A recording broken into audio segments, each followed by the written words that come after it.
Have you ever wanted to grow a business and not just like a small business, but a big old business? Because my friend Jordan Terrell from the Terrell Group with Real Brokerage has figured out how to grow a big old business and to do so faster than most. This year, Jordan will help to close over $200 million in volume, over $6 million in GCI, all while crushing his business, leading his team, adding people. He's just done all these things exceedingly well. And I'm so proud to call him a brother, a friend, and also a doppelganger. So Jordan, thanks for joining us, man. This is going to be fun. Yeah. The key thought here is you have to shave your head. So if you're not on board with that, then I guess you can't grow a real estate team, according to Erik. I think so. I think that's necessary. Jordan, I covered a couple things in that intro, but let's talk about what your team looks like today as we record this. It's April 13th, 2022 as we record this. What does your team look like today? And then we're going to unpack everything of what it took to get here. Yeah. Currently, we have 22 agents and 10 full-time staff. Ranging from every possible role that you can think of. And we have agents across the board, people that have been with us up to 4 years, and agents that literally completed their onboarding yesterday. So that's the makeup of the 32. And you're in the Denver metro. Average sales price there, I think you told me 680 or so. Our team's average sales price is 625. Okay. I think the average in Denver is about 700 plus. Okay. And you told me that a couple of days ago, you guys had a listing for 3.75 million that ended up selling for almost $5 million. Is that right? That is the, I don't know if we're supposed to share all that, but we did now. Watch out. It's up there now. It hasn't closed yet, but we have a house that is, it went over $1 million over. That's okay. So we're dealing with somebody who is in a really competitive market, in a fast moving metro with super high prices, and somehow you're managing to add talent, to grow people, and people are living really big lives. So let's rewind all this now, because Jordan, we're going to walk away with some clues on how you've gone from a newbie 6 years ago to now the guy who is setting the pace for most people in the industry, let alone Denver. So how did all this come to be? Walk us through who you were and who you are now. Yeah. So 2017 is when I got licensed, the beginning of 2017. I was a pastor for a decade prior to real estate. And I jumped into real estate, not because I got kicked out of the ministry as much as I just felt like it was time for a change. And I jumped in. I was scared to death. Like many agents, I honestly, I just wanted to figure out how to pay my bills and figure this business out. And that was February 1st of 2017 was my first day in the business. I spent the next 4 months banging my head against the wall and trying to figure out how this was going to work.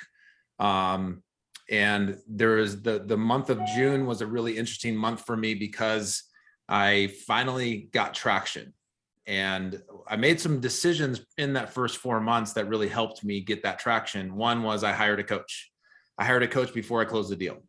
That's asinine. I mean, most people don't hire coaches, and if they do, they wait until they at least have some cash in their pocket.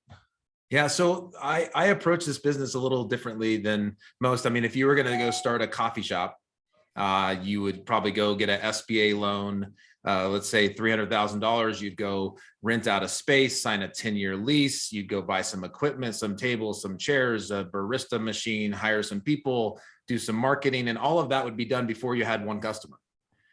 And then you hope that the customer wants to come back and bring their friends, right? So why in real estate do we approach this business of like, we just get our license and hope the business comes to us? I thought, okay, I better invest some money into my business prior to getting it launched.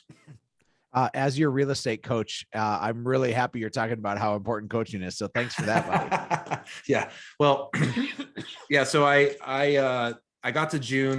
I closed 4 transactions in a week, or I'm sorry, I didn't close 4 transactions. I put 4 under contract that first week in June. Went on a vacation the following week. This is kind of the story. I share the story all the time because it's why I started the team. So I'm in Aspen with my family. We won a vacation in a golf charity event, and we're staying in the Ritz-Carlton. It's super nice. And I now have 4 deals pending, and all of them are having inspection issues. And I don't know what's going on. I didn't have all the answers. All I knew is that my family was out playing in the month of June in Aspen, hiking and biking and doing all the things that you do in Aspen. And I was stuck in the hotel room on my computer and on the phone. And I said, this sucks. Like, this is not the business I want to build. So that's when I decided to hire my first assistant after my 4th transaction. So that's super early. Is that, again, that mentality of this? If you're going to open up a coffee shop, you put in all this investment, and you saw that where you were going was that you weren't going to be this sole proprietor, and that you were going to now make the financial investment before the cash was actually flowing. Yeah, it's the same mentality. I think it was also from a standpoint of the reason why I was stuck in the hotel room is because I didn't have the organizational skills to be efficient at a high level. And so I realized that I had some, real estate agents typically wear, like, I don't know, 13 different hats, and they're probably good at 2 of them. So I was trying to figure out, how do I eliminate these hats as quick as possible? And I couldn't hire 13 people at that moment. So I hired one, and I said, hey, you take these 6 hats, and I'm going to wear these 7, and we're going to divide and conquer, and we're going to enjoy life better. As you know, but some of the people watching maybe don't, my partner, Robbie, and I, excuse me, we wrote a book recently called The Perfect Real Estate Agent Blueprint. And we broke down, and we actually wrote out, it's 125 jobs a realtor does. 125. And if you're, everything from marketing to admin work, and there's 1,000 things with each of those descriptions, to sales, to service. And if you're doing this job fully, it's 125 different jobs, and you just needed to get some of those off your plate so that you could concentrate on the things you're actually good at, right? Yeah. I mean, I think in the moment it was, I signed up for this new career thinking that I would have more time. I mean, like most real estate agents, like, if you ask them, why'd you get into real estate? I got into real estate because I want more money and I want more time with my family, or some cheesy, and the reality is it kills your free time. There's just so much going on. And so my first idea was, I just want to enjoy this new job. So I need to spread the wealth a little bit and the responsibility. But then I learned what you just said. I learned that by taking these activities off my plate, it actually frees up my time to spend on higher producing activities, which has been really the compounding effect of why we've grown so fast. So in your first year, you hired a coach, you sold 4 houses, then you hired an admin. That's gutsy. That's a guy that bets on himself. And I think sometimes people, if they're watching now or they're thinking back, like, I remember I was so slow to bet on myself when it was time to make that move, because I was afraid of actually putting cash and investing into growth. I just wanted to keep accumulating instead of investing. How did you get over that hurdle, Jordan? Yeah, well, I mean, prior to jumping into real estate, I had I flipped a couple of houses, bought a couple of investment properties. And so I had some opportunities prior to real estate where I learned how to be more risk tolerant. And I promise you, if you ever flip a house, it will make you risk tolerant really quickly, because you can quickly have $300,000, $400,000, $500,000 wrapped up in a deal, and you just hope it goes well, right? And so I think I became more risk tolerant and started stepping into that. And over the next 6 months, sold a ton of homes. So I sold 30 more homes in that next 6 months as a first year agent. And so that set really the starting point for me to go, okay, there's something to this idea of when I hire someone to help me, they're actually better at this than I am, frees me up to do the things I'm really good at, which it starts growing the business. And so it wasn't long before I started just doubling down on that same principle. And I've been doing it again and again and again and again. So, I mean, is that the path, Jordan? I mean, can we summarize everything we're going to hear over this conversation into the fact that you just kept hiring and leveraging? Or I know there's other nuanced pieces to that, but that obviously is a huge cornerstone in your business. Yeah, I mean, I don't want to say it's as simple as that, because if you're going to hire people, you have to have the leadership to manage and lead them and inspire them and keep them and train them and all the other things. But I think I'm really passionate about developing people. I love watching other people's businesses grow and careers develop, and so I just find that fascinating. And like sitting down with somebody and literally going, all right, you've got the job, you're hired. What do you want? Like ultimately, where's this going? Yeah. And how do I help you get there? Whether it's with me or maybe you move on from me, like how do we make this a chapter of your life where you get those tools necessary to get to the next thing? And when you tell someone that and you actually mean it, you just kind of form a bond of like, all right, we're partnered together. We're going to help grow the business together. You help them, they help you. But I think I'm really passionate about helping other people and developing other people. And I think I genuinely, and then I think I also know that I have a lot of weaknesses, and there's a lot of things I'm not good at. So I like to backfill those weaknesses as quick as possible. Because if I'm not good at something, if it's draining and not sustaining, then I better hire someone to take over that as quick as possible. Because I don't want to live a life where I'm just drained all the time. So yeah, I would say, to answer your question, this is definitely a pillar. It's not the only pillar, but it's one of them. I want to stay here for just one more moment before we move to the next. You talked about the importance of making hires and that they're the right hires. How do you know if somebody's the right hire? Like, is there a test that they can take, or is there just a gut feeling that you have? How do you determine what makes a great hire?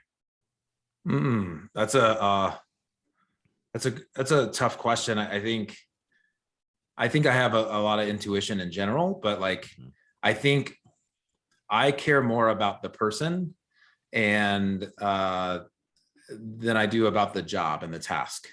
If I can trust them, if they have the right heart, they're vulnerable, they're real, they're connected, they're a cultural fit. If they can meet all those things, then, and they actually like the job description and they're like, yeah, that would energize me, I can train them how to do those tasks. But I'm asking life questions. I'm asking heart questions. I'm asking character questions. Because if they don't have those things in alignment with where I'm at, we're not going to get past the first, bullet point on the job description, because we're going to be frustrated with each other real quickly. If I can maybe summarize that, you hire on culture and you train on skill. Is that right? You said that so quickly that yeah, that's the summary. I just stole that from somebody else, but just listening to you articulate it, it's like you're finding people that fit your organization, your leadership style, and that you fit with them more so than finding somebody who's maybe the most skilled or that can check the boxes with a fancy resume. Right. Okay. I have to ask this question. You've made some really great moves in building your business, and you've made some really treacherous moves. Some have come from your gut. Some have come from coaching. What are some of the moves that you have to glowingly endorse? And what are some of the moves that you need to heed caution to for the people that are watching? Yeah. The ones that I think there was a season early on where I thought, oh, we can just add a bunch of agents. And that will, we didn't have systems. I didn't even know how to use my CRM, and I was adding agents to my team. And I think I was talking them into joining the team. And then they got here and they were like, what do we do? And how do we fit? And I think you have to start with the actual structure. Like, I like to think of like a tomato plant. You like have those half barrels, and you can throw soil in there. You can throw tomato seed and plant the plant, and you can water it and it will grow. It will grow over the sides and kind of all over the place. Or you can buy one of those trellis things where you stick it in there and the plant will grow around it.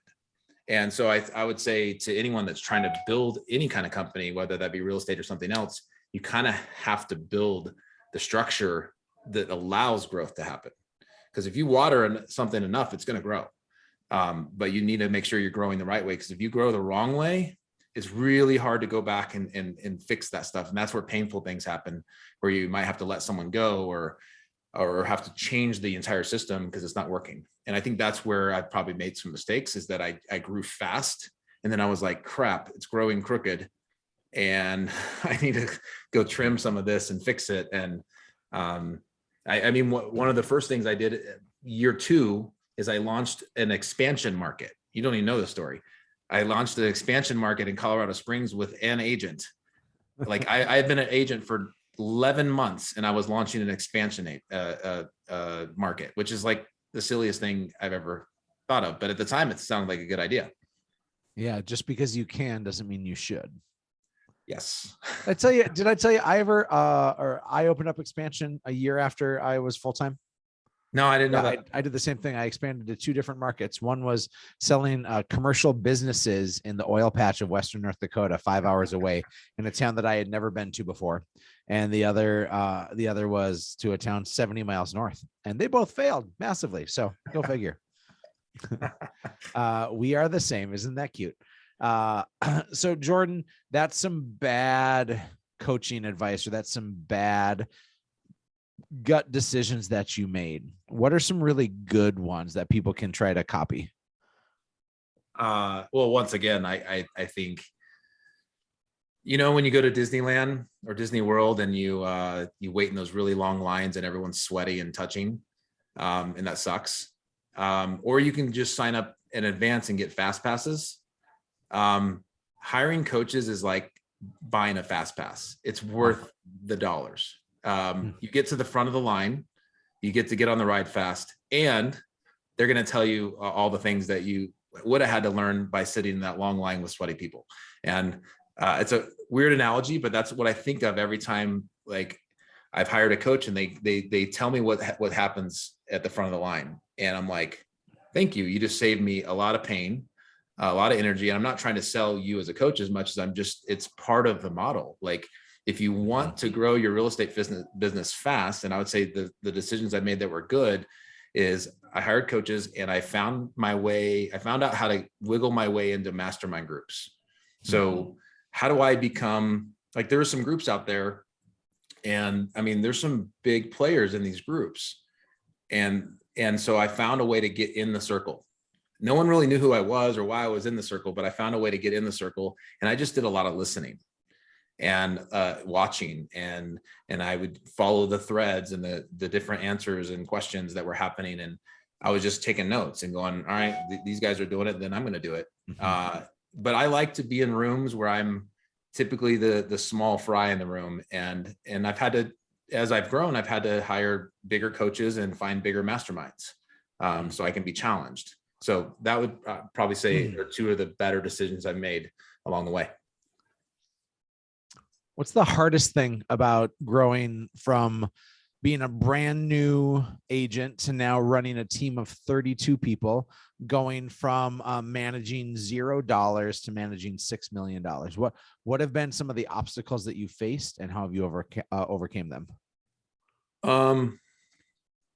Well, I think self-awareness is a big deal in leadership. Like you have to realize where you suck, like where you're not good. Yeah.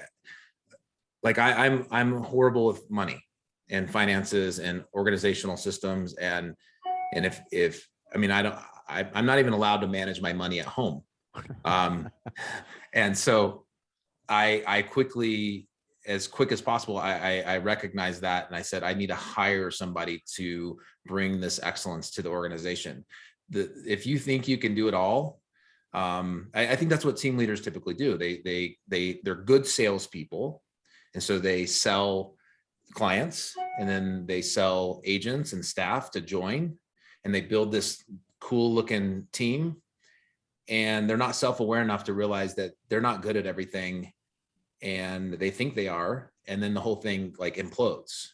So getting out of the way, there's some really smart people on my team that are very talented and know what they're doing. And we're at a point now where they won't even invite me to certain meetings. They're like, hey, we're going to be developing some processes. You're not invited. And I'm like, oh, and not having insecurity to go, why am I not invited? I want to be in charge. I want to be involved. And they're like, honestly, the company will be better if you don't come. So I think having the self-awareness to be okay with that. Well, there's a little nuance piece in that, Jordan, is that you're creating leaders and you're not hiring followers. Like you're elevating people so that they can be autonomous without having to be reliant on you as the mama bird that's continuing to feed them. And therein lies, I think, a little nuance piece that most people in building their teams don't do. I don't think I told you this, but starting today, I'm off from Hatch Realty for 31 days, and my team is functioning fully without me. I'm taking a 31-day sabbatical and not even touching the business. And I think that matters so much because that only happens when you have other really capable leaders that are around you and other people that are able to perform at such a level that you don't need to be in the room. Your goal as a leader should not be to be in every room. Your goal should be to be in none of the rooms. And Jordan is wise enough to know that he needs to step out of some of those rooms so people can function, and that he's maybe the glass ceiling. So I applaud you on that, buddy. Thanks. Yeah, I think there are certain activities in our lives that sustain us, and other ones that drain us, right? And at the end of the day, if you're doing things that drain you all day, you're gonna hate life eventually. And so, how do you identify people that they might find the thing that drains you to be the most sustaining thing you could ever give them? So by giving the responsibility away, you're helping two people. You're helping yourself and you're helping them. You're giving them a job. You're giving them opportunity. You're trusting them with it. They're going to eventually, you might have done that activity as an 8 out of 10, but you're now putting someone in a position where they can do a 10 out of 10, which again, helps the company, helps you because you're not going to go home feeling like full of energy. And so I think there's just a lot of things I don't like, and I don't want to do it. Like I don't want to do it because it drains me and it makes me hate my job. And so I think people get in their own way. They have like an ego of like, well, I can do everything, or I don't want to put that. I don't want to burden somebody with a responsibility, because if I hate it, they must hate it. Well, then you're hiring the wrong people. You're hiring people that are exactly like you, and don't hire people like you. Hire people that are different than you so they can take things off your plate that you hate.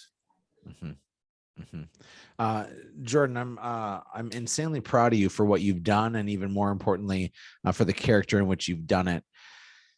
And you've followed a bit of a blueprint, whether you knew it or not. You followed coaching and guidance and advice. And I want to take like 10 minutes and I just want to shut up and I just want to listen, because I think that you have a really great articulation to how you got to where you got.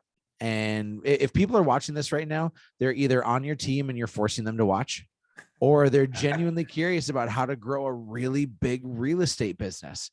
And I only want to speak to the latter. To those of you on Jordan's team that are watching, I'm sorry he's forcing you to do this. But for everybody else, I hope that you can listen in and try to take from Jordan a few key takeaways and a few things that would lead to a blueprint. So here's what we've heard so far: is the importance of coaching and the importance of leverage and hiring people who are the right culture fit. Give us some breakdowns, teach us, educate us. I'm here to be your muse. All right. Yeah, I think understanding the journey is really important to understanding the lessons and the key takeaways. I think, along that, after that first year, I started growing the team and I learned a lot of lessons, and there was some pain in that. But the most important thing for me was just having a sense of vision of like, all right, this is where this thing is going. Like, if you don't have a clear destination in mind, then you have no idea how to build a roadmap. Like, you're just driving aimlessly around. But if you go, all right, this is the place I want to get to. What are some landmarks along the way, that milestones I should hit? And all right, so rather than trying to figure out how to get 12 hours away in a car, let's figure out how to get just 1 hour. So our goal this next quarter, or our next 2 quarters, is going to be to hit this milestone. So I've been constantly throwing vision up in the future and then reverse engineering that back and going, what's the next domino that has to fall for me to get to the next domino? And then you are slowly chipping away. So like right now as a company, we have some big rocks that we're looking at, some big dominoes that we want to hit. But as far as growth, as far as structure, like one of my goals this year just is simply, I want to have an SOP, a standard operating procedure for every corner of our company. I want to have like a manual this thick that basically says, this is how we operate our company, just on paper. Because as we grow, as we have to develop new people, I want them to understand the process that we've built. And it's not just floating around in different people's heads, but that's something we have to knock down before we can take the next step of growth. So that's the next domino. That's one of the next dominoes, right? So I think understanding your why, understanding your destination, and building out a plan is a big deal. So year 2, we had a destination. Year 3, we kind of kept moving down this path. And I think that's a really important thing. I also think that team leaders, as you're growing a company, you're constantly adding zeros to everything you did. When we were starting out, I thought it was a huge deal for me to invest $8,000 into a lead generation system. A year later, I thought it was a big deal that we're investing $20,000 or $25,000. Another year later, we were spending $30,000 a month. Another year later, we were spending 80 grand a month. Now we're spending 150,000 a month. Like the machine keeps on getting bigger, and it's really important that you surround yourself with people who are spending more than you are, so you can understand what mistakes they've made. So that's why we hang out. Yeah. Jordan, are you still in production? Walk us through all that. Yeah. So there's this guy that I know that has told me that if there's one thing he could have done differently when he grew his team, and this one guy is Erik, is he wouldn't have got out of production. A lot of team leaders, the natural path is to grow a team, get out of production, go buy a boat and hang out or something, and they watch their team fall apart.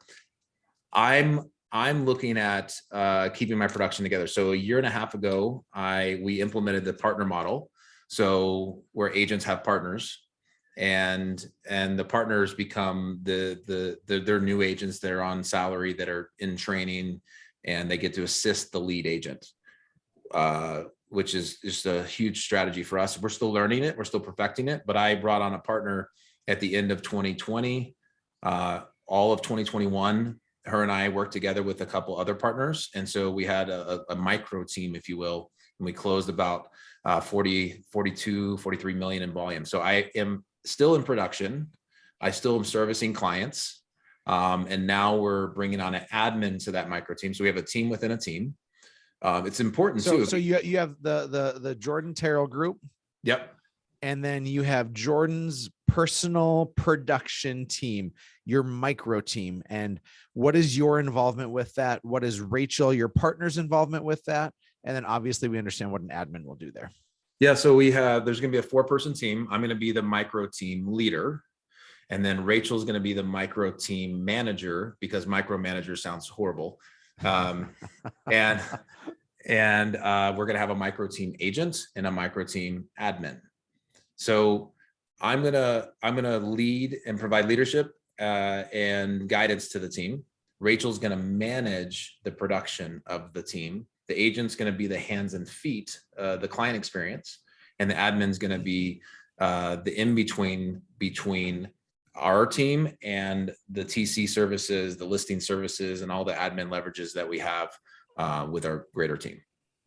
Why are you spending all this energy around this micro team when you could just refer these people off to anybody else on your squad? 2 massive reasons. One, if I can figure out how to grow a micro team, like if I can crack the code, then there's a lot of agents on my team that if they wanted to, they could grow their own micro teams, and I already have the blueprint for them. And so I want to figure this out so I can coach them on that. Because if they can do that, you can always win more business and enjoy life more when you're doing it with people. If you're a solo agent and you're running around and trying to do everything, it's just hard. I think I always say you're screwed if you're successful, and you're screwed if you're not in real estate. You're screwed if you're successful because you make tons of money and you don't have any time to actually enjoy it. You're screwed if you're not, because you're broke. If you could build a micro team, everybody wins. We got salaries going on. We got lots of production going on. Clients are winning. All the team members have balance. And that's what I'm trying to crack the code of. So that's the number one reason.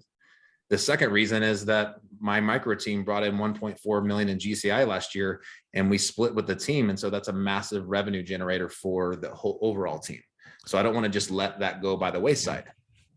Let's look at the financial piece. 1.4 million causes some people to go, holy cow, just your own personal business is 1.4 million.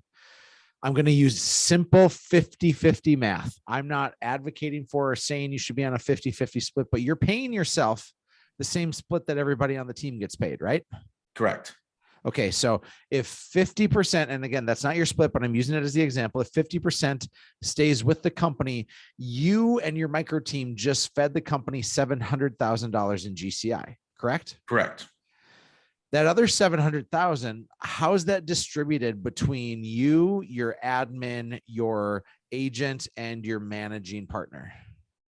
It's a good question. So we have a split structure within that chunk, right? I'm going to keep, my goal is to keep about 25 to 30% of my commission overall. So the company gets half, and then I'm trying to get a quarter, and then the other quarter is divided amongst the rest of the team. Now, why would I get such a big chunk? Well, one, I've built a massive pipeline, and client acquisition is the hardest part of this business. So if you got clients coming to you and your phone's ringing, then I deserve to get a pretty good chunk of that. Yeah, with very little. Zillow's gonna charge you 35%. You charging 25% isn't so bad. It's correct. It's a good point. And so I look at it like I'm spending about last year, and this might feel like a little bit of exaggeration depending on which week it was, but I overall spent about maybe a day and a half to as little as a day a week in my personal production, and did about 43 million. So when I keep 25% of 43 million in volume, it's a really good payday for a day and a half a week. And then it really helps the company. And then I have, the micro team, it's not like they're getting paid crumbs. A good paying job in Denver will pay you $60,000 to $70,000 a year, where we have partners that are on track to do 60 to 90,000 in their first year in real estate. Not a bad day. So if they're making 60, if they're making 90, if they're making 150, 200, I mean, there's a lot of GCI in there where everyone wins. And that's kind of the idea. So, and we're seeing the same thing happen with agents on our team and partners that I think is really hopeful. I mean, it doesn't come without pain. It still comes with challenges and leadership issues and stuff where we have to get better. But it definitely is a game changer in the way we built our team. Mm-hmm. And you're seeing, you're the first one to get there. Simon Sinek wrote a book called Leaders Eat Last. And I think that's 100% true, but leaders also have to go first in things like this. And you're trailblazing. You, another guy in our mastermind and a coaching client, Mark Cool, is doing this as well. And we call this, at least in our coaching world, we call this the empire builder model. And it's taking that agent partner, and instead of them graduating off your team, they graduate up your micro team. And now they're running that production. And what you're doing right now is blazing a trail for the industry, because we can talk all we want about how your team is going to grow $6 million in GCI. But folks, if you listen closely, Jordan is giving 700, at least as of last year, gave $700,000 in GCI to that. And in addition, Jordan is keeping $300,000 plus in his own pocket, simply from his personal production. So you're getting paid well from the team, but you're also getting paid well from your personal production that is taking a smidge of time compared to everything else. Yeah, it's a lot to balance. However, it's a path that I think every agent should be considering if they want to scale and enjoy their life a little more. Because again, like just selling, I mean, I met a gal the other day in our market, and I think she did 110 sides and about 70 million in volume, no assistance, no support. And wow, that's a ton of money that she made. I don't know if she enjoys it. I have to wonder. That's a lot of work by yourself. And so I don't know. And the one of my favorite parts about this is is what we're seeing in our company. We have multiple partners that have graduated into regular agents, including Rachel on my micro team, but seeing her growth path so fast. Like if I drop a marble on my desk and I just sit it there and I say, go, all right, come on, let's go. Like build your momentum. That's how a new agent normally enters this business. And the marble's looking around going, I don't know where to go. But if I take that marble and I throw it in a slingshot, I pull it back and then I let go, it launches. And so that's what we're seeing. We're seeing agents develop really fast while getting paid. Like that's does it get any better than that, right?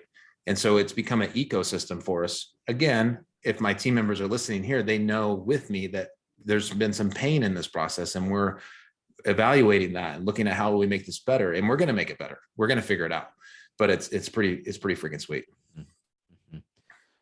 Super impressed with where you're going. You've talked a bit about the partner model. I know the ISA model is also something that you utilize well. Before we dive into those things, because I do want to unpack for people why those leverage nuance pieces of specialization will matter. I think people are going to want to know, where are you getting your business from? We've seen industry wide, all of a sudden these teams, the mythical number of like, man, I got to get to 500 transactions. Well, now that's 1,000 transactions. 1,000 transactions is now 2,000. And we see these teams that become these transformers of, I'm 40 teams in 40 different markets and we're all just one team. But Zillow Flex has been a major catalyst for a lot of teams, and a lot of their numbers have been inflated because of those opportunities that are provided through Zillow.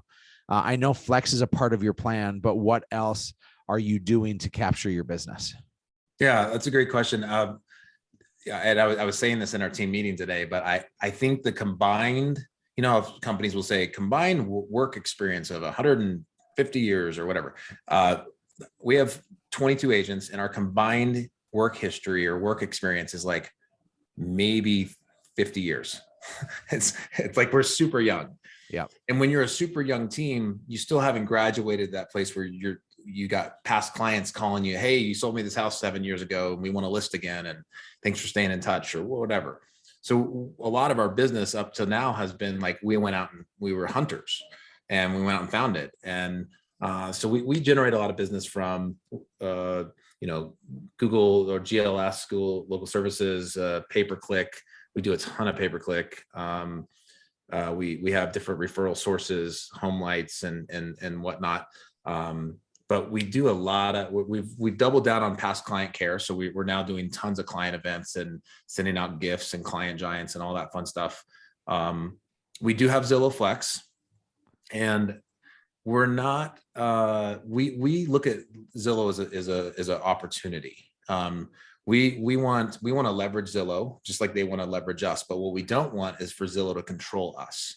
And so we see them as an opportunity to partner. And so we want them to be about 1/3 of our business, or maybe even closer to maybe 20%. Yeah, not 1/3. I think 20% would be kind of a sweet spot. Right now, we're about 10% of our business comes from Zillow.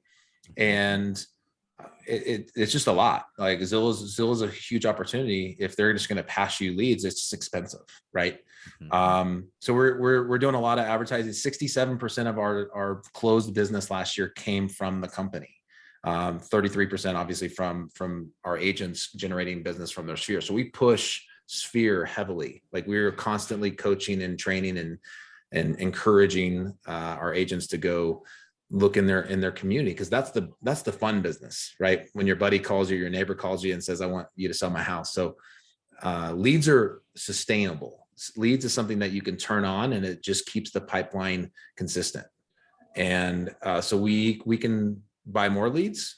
But I would say really where we've dialed in our process is our inside sales department, if you will, where we generate a ton of business. We do some radio as well, but we generated tons of business and then our ISAs process the heck out of nurturing, and they do an amazing job. And so we spend a lot of money on ISAs because they're the person who greets our customers. When you walk into Nordstrom and somebody's there greeting you, it better be someone with a smile on their face that knows how to articulate themselves. And then the salespeople are the people that they're going to hit next, right? And so we invest heavily on ISAs, but I know we're going to talk about that in a minute. Yeah, and there's a question that just came in from Josh, and I don't want you to answer it. He says, "How do you handle splits with your team?" And when they're team generated, I think the question has to be asked not is what do you pay your agents? I want you to say what value do you give your agents? Because I think that pay is a reflection of value. And if Jordan says I pay my agents 50%, well, what you don't see are the nuance pieces that are a part of that. And so if you are going to answer that, I'll leave that up to you. But I'd rather you talk about what value do you bring for the agents on your team in order to help them to become successful. Yeah, and this is kind of an evolution right now for us, not from the split standpoint, from a growth standpoint, is that at first it was me and an assistant, and then it was me and a few admin and a few agents, and now where we've arrived to is now we have a bunch of agents, independent contractors running their businesses who are partnered with my company, and my company is a leverage to their business. We help agents who have their own businesses sell more houses and enjoy their lives more. Like that's what's starting to evolve. And it's not that they're two separate sides. Your clients now are not your buyers and sellers. Your clients are the agents that partner with you. My client is all the agents that I just met with right before this. My job is to help them win and help them win more and coach them and train them and make sure that we have a staff that really serves them well. And that's not easy. That's a challenge that we're developing. So we break down our value into three things: leads, leadership, and leverage. And so we provide leadership, we provide structure, we provide coaching, training, development. We provide answers to their questions as new agents, as they're growing. We have an incredible online onboarding process where we're created all these different modules where they can attend our online university to become an agent. So we provide leadership. Leverage would be, we have TC services, we have listing services, we have ISA services, we have past client care services. And I mean, so there's tons of leverage happening there. And then we also have the partner program where agents can bring on a partner to help assist them with their business. So if you're an agent selling 50 homes a year, you got a full-time agent assistant, you have a full-time TC department, a full-time listing department, a full-time ISA department, and a coach. And I mean, there's a ton of value there, right? And obviously we can get better, we're always looking to get better, but we're offering all that. And then finally we offer leads. And so leads are expensive. It's the long game. It's a process. It's advertising. I mean, I spent $12,000 a month on radio. That's just one of the legs. And radio is hard to track. Like, how do I know that they're calling because of the radio ad? I don't even know. It's more of a brand play.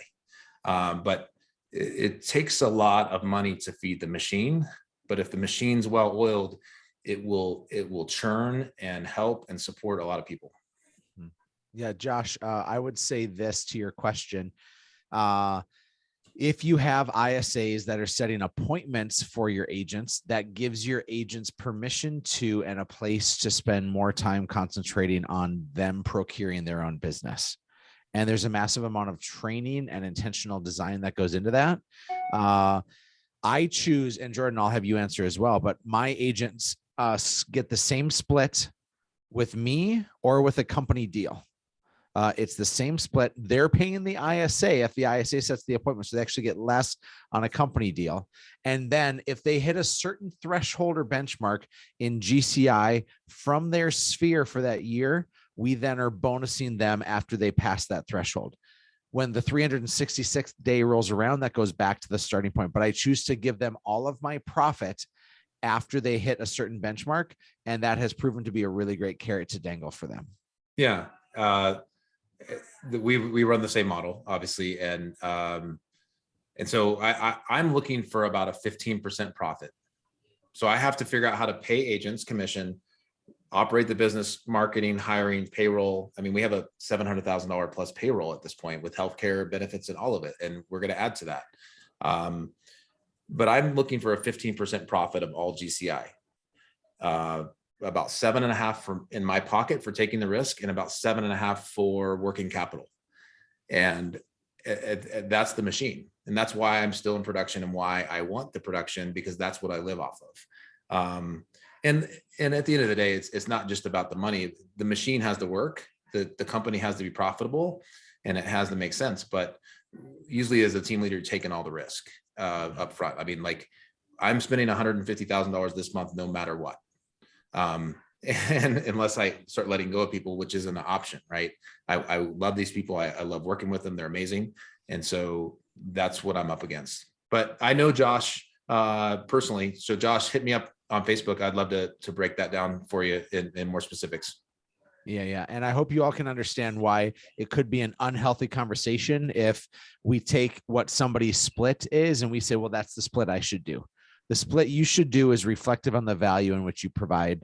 And I've made the decision early on that my goal is to pay my agents as much as I possibly can. I need to know the margin that I'm gunning for, and then I'm going to risk with them, but I want to pay them as much as I possibly can. And that's a really great retention tool. Jordan, we only have 5-ish minutes left. Let's talk about that ISA piece. You started to flirt with it a little bit. You've used the partner model well. You're growing your own personal business really well. Break down the ISA model and why it matters so much for a growing business. Yeah, and one thing I wanted to articulate real quick too. So I said we have 22 agents, 5 just onboarded, brand new. We have another probably 5 or 6 that are either in team agent roles or partner roles. So they're newer agents, but they're 6 to 12 months in, and they're starting to transact and close. And then we have another 12 that are like pretty seasoned and consistently closing. So really our production right now is 12 agents that have about 1.5 to 2 years behind them. And then the other 5 or 6 brand new. And so all that to say, the reason why we're continually hitting traction is because there's a lead and a lag. The lead is we're developing agents. The lag is they start crushing it each year. And so it always catches us by surprise. And we're like having to hire more support staff constantly.